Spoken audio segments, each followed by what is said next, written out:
Hi guys, and thanks for joining me today. If you're new here, I'm Marilyn, and if you're returning, thanks so much for coming back. Now in today's video, we're going to test out this new PYD Life sublimation oven. Now I've used a PYD Life sublimation oven before, but the thing that makes this unique to me is this has a vacuum built into it. So you can use this oven just as a regular sublimation oven, or if you want to take advantage of that vacuum, you can use one of two different sizes of an optional vacuum tray that you can get with this. We're going to do projects with just the oven. We're going to do projects with the vacuum tray. Let's go ahead and take a look at this vacuum tray. This is how it was set up when I took it out of the box. Now I did take some foam off, but what I mean is it had this piece of silicone here. You have a Teflon sheet down here, and then you have this piece screwed into the bottom. Now this piece is so that you can put various forms or jigs on there. So if you want to do phone cases, AirPod cases, things like that. I have the form or the jig for the phone cases showing up, but I don't have it yet. So today I'm going to go ahead and take this out because we're not going to need it for the projects that we do. Now you also receive two of these pieces of Teflon sheet at the bottom of this. They always want you to have the bottom covered, and they want you to have the holes covered. So I also received two of these. When you're going to use the vacuum press with something where you're just using sublimation paper, you keep this piece on. When you're going to use the vacuum press where you're using a piece of film, you're going to remove this and add this in its place. So I'm going to try to do that from the side here. This comes out really easily. And then I can see at the edge of this that it's built out a little bit here. I assume that goes inside to kind of hold it in place, but I don't know. Let me give it a try and see. All right, I'm going to reverse my opinion on that. Let's put the flat side in. Okay, this goes in easily. What this is it's going to go down and meet this piece down here, just to seal it up. So let's go ahead and finish putting this in. Now notice it's not long enough, so apparently I need to be stretching on it. Okay, hopefully that's good. Let me get that put back in the center there. Now let me go ahead and print my designs. I'm going to start with two ceramic coasters. When you print, you want to mirror your design. Now printing on this film was very easy, and I think that's because it's not just a clear film that printers often have a hard time printing on. One side is shiny and the other side is a matte white. You're going to print on the matte white side.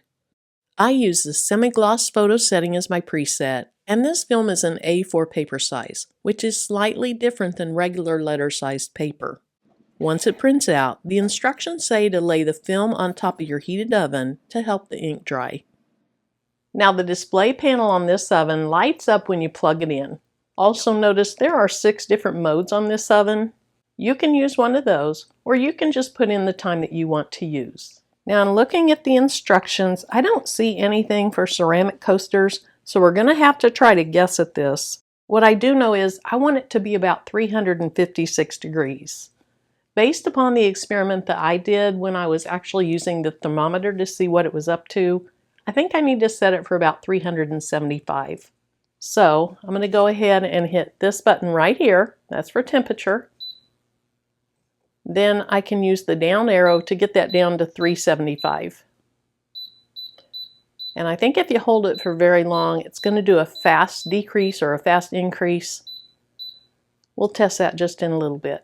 Okay, it's at 375, so let's press that button again, and that's going to set that temperature. Now I think I want to go for 10 minutes. So we're going to click on the little timer icon. We'll bump this up. That looks good, so I'll press it again. Also, when you're using the vacuum tray, you might want to have a preheat time. So this is set for 12 seconds. Basically what that's doing is, it is giving this oven 12 seconds for the vacuum to come down before the countdown of 10 starts. That mode was already set to 12, but you can always change that if you want to do that as well. To change it, do a long press on the timer. When you do the long press, that starts flashing. I could bump it up, I could bump it down, but I'm going to leave it at 12. So I'll press the timer again.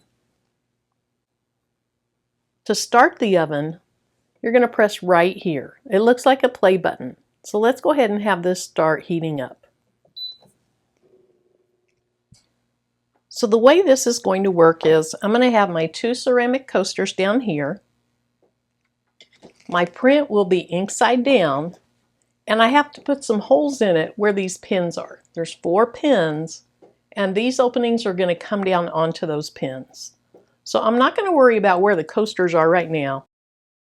First, I'm just going to mark where I want to punch those holes. And I want the film to be fairly centered, or I want my designs to be fairly centered. Now remember, we're going to be going over the side of these coasters, so my designs need to be large enough to get over the sides. All right, I'm just going to barely mark where those 4 pins are. And now I can go ahead and punch those out.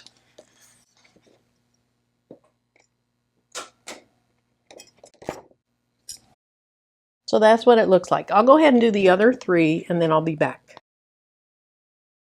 Now I feel like if any of this ink gets on that Teflon sheet, I'm not going to be happy. So I think I'll put a piece of paper under the coasters and on top of that Teflon sheet. So let's go ahead and put that down. And then let me go ahead and just set my coasters in there. I'm not concerned with exactly where they are yet. And then we'll put this ink side down. So I'm going to lay it in place, but I'm not going to snap it over those pins yet because I want to make sure my coasters are in the correct place. So let me fold that up.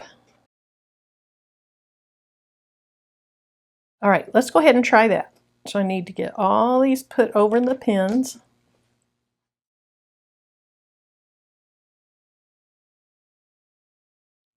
Now we're going to close this up.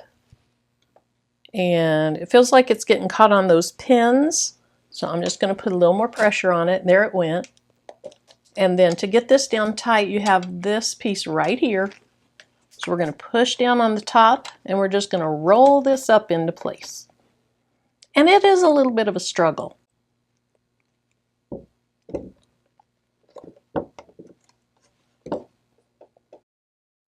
Now because those coasters aren't attached down, I'm going to have to be careful when I move this into the oven, so you don't want to tilt it. When your oven's up to temperature, you're going to hear some beeps and that timer's going to start. So I need to, let me see what I need to do. Okay, you see the thing back there? It looks kind of like a suction cup. I need it to engage with that hole that you see back there. Okay, hopefully my coasters are still in the right place. So I'm going to slide this in the top little area. And then let's press it in. And then we're going to close this back up. And let's hit vacuum. Now I don't hear the vacuum coming on, so I don't think I got that plugged in quite right. Oh, there it is. Okay, I did. It was just preheating. Now it's vacuuming down. So I thought things were going smoothly, but wait until you see what happened next.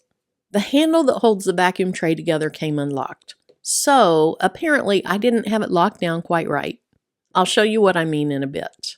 So I stopped the timer and removed the tray, and the film hadn't even suctioned down because I didn't have the tray locked down tight, and so the film was ruined and I had to reprint. So I marked where the holes should go and punched them out. Then I pushed the film onto the pins and it was time to close the tray and lock it down. Now this part was a little hard for me, and I'm wondering if I'm doing something wrong or if the tray might not line up quite right. But I kept working at it and finally I got the handle to lock into place. For it truly to be locked, you have to have the black rubber parts that slide over the top of this mechanism all the way to the inside of the tray. I didn't have them all the way into place the first time, and that's why it came unlocked. All right, and there's those beeps, so it's ready. Let's try this again. When you put the vacuum tray in, it doesn't really click into place, but it does have to be securely up against the back of the tray. All right, hopefully that's where it needs to be, and then we're going to press vacuum.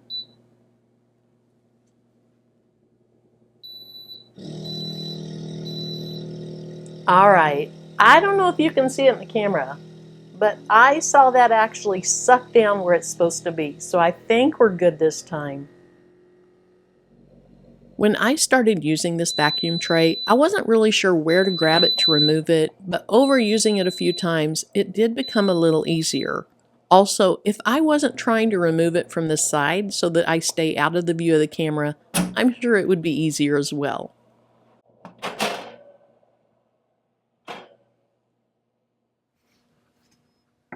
As soon as you remove the tray from the oven, you want to go ahead and get the coasters out of the film. The longer the film has to cool, the harder it will set up, and the harder it is to remove things from it. Look how beautiful that is. Now it did get on the side, and when I look at this side, it's not as much on the side. Let me think about this. Is it because I tried to put two in there? Is it because the sublimation coating on the sides isn't as much as on the top? I'm not sure, but it did work. And that color's beautiful. Let me show you the other one. Very pretty. Next, I want to try this slate coaster. And I think this will do well in the vacuum press because it has different layers. So it's not all the same height. It's very jaggedy. But you can see there's sublimation coating even on those lower layers. So once again, I marked where to punch the holes, I punched the holes, and I added the film to the tray. Like last time, I struggled with getting the tray to lock into place, but I kept trying and eventually I got the rubber pieces to roll over to the back side and was able to get it locked into place correctly.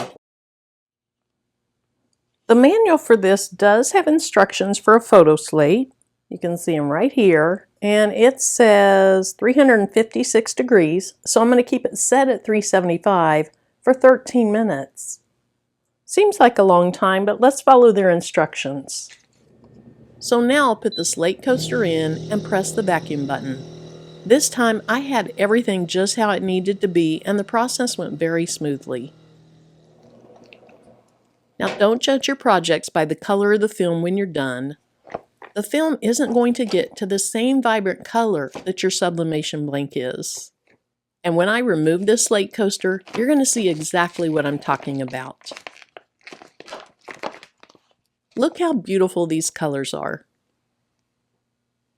And the vacuum tray really helped push that sublimation ink into the lower areas of the slate. This turned out very nice. I couldn't be happier. Other than that, my face almost got cut off, so I just need to practice lining things up better. So the last project that I'm going to do today is your basic 20-ounce skinny straight tumbler. I've already wrapped the design around the tumbler and added tape, so now it's time to add a piece of shrink wrap that was included with the oven. I'm using this PYD Life heat gun to shrink it, but you can use other heat guns as well. Also, when you shrink the wrap, don't over shrink it or it might break in the oven. The wrap will continue to shrink once you put it in the oven, so you don't have to make it super tight before cooking your tumbler. Alright, there's the beads. Let's go ahead and put this inside. And that timer is still counting down, so I don't need to do anything else with this. Now, it's a good idea when you're sublimating something that you have shrink wrap on that you have that silicone sheet under it. If you don't, your shrink wrap can melt and it can get stuck to the metal grate. Anytime you're dealing with shrink wrap, you want to be ready to get that off as soon as it comes out of the oven, because as it cools off, it becomes very, very hard to work with. So you want to take it off as soon as you possibly can.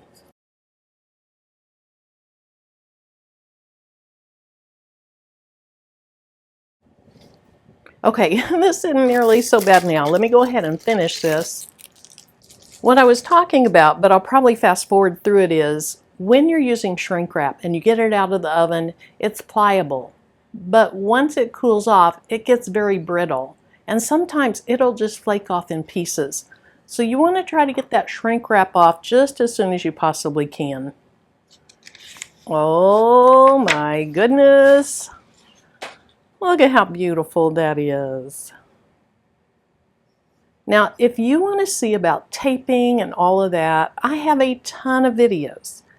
And typically, I do like to use full wrap designs that go all the way to the top, they're solid all the way around, because that really shows off how well you can do a sublimation tumbler. But I've been looking at this design now for a few weeks, and I wanted to use it, so I added my name, and that's what we have.